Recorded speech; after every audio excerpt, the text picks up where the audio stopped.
দুজনেই চাকরি করি আমরা। চাকরি করে? আচ্ছা, চাকরি করে এই কার্ডটা মেনটেন কি করে করছো? আমার অ্যাকচুয়ালি রাত্রিবেলা অফিস, তো এই দোকান বন্ধ করে গিয়ে তারপরে আমাকে কাজ করতে হয়, সারা রাত কাজ করে তারপরে আবার এই সকাল থেকে দোকানের কাজ মোটামুটি শুরু হয়ে যায়। আর ওরা অফিস থেকে দোকানে ডাইরেক্ট চলে আসে। মোমোর দোকান খোলার আগে অন্য কিছু করার কি কোনো প্ল্যান ছিল, না হঠাৎ করে মোমোরই মনে হলো করবো?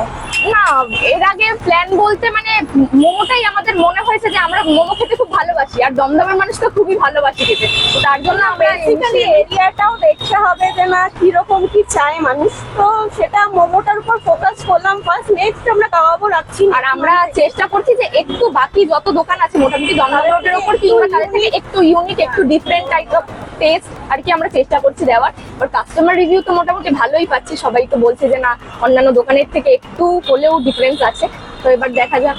তো পার ডে মোটামুটি কত পিস মোমো রেডি করা হচ্ছে? আমাদের মোটামুটি 400, 450, 500 হয়ে যায়। কোনোদিন একটু কম, কোনোদিন একটু বেশি, হ্যাঁ, মানে অনেকে নিরামিষ weather, খায়, হ্যাঁ, এরকম থাকে। হ্যাঁ, ওয়েদারের উপর ডিপেন্ড করছে। এখন যেহেতু এই মাঝে মধ্যে নিম্নচাপ হচ্ছে, যার জন্য বৃষ্টি হয়ে যাচ্ছে, সেদিনকে একটু ফাঁকা থাকছে, কিন্তু আবার দেখছি কোনো দিন বৃষ্টির দিনে হয়তো কাস্টমারের মোমো খাওয়ার ক্রেভিংসটা বেশি। কার্ডটা খোলার পরে ভবিষ্যতে আর কোনো প্ল্যান রয়েছে, মানে রেস্টুরেন্ট বা কিছু? হ্যাঁ, অবশ্যই অবশ্যই, সেটা তো আছেই, আরো বিজনেসটা বড় করবার ইচ্ছা আছে, এবার দেখা যাক।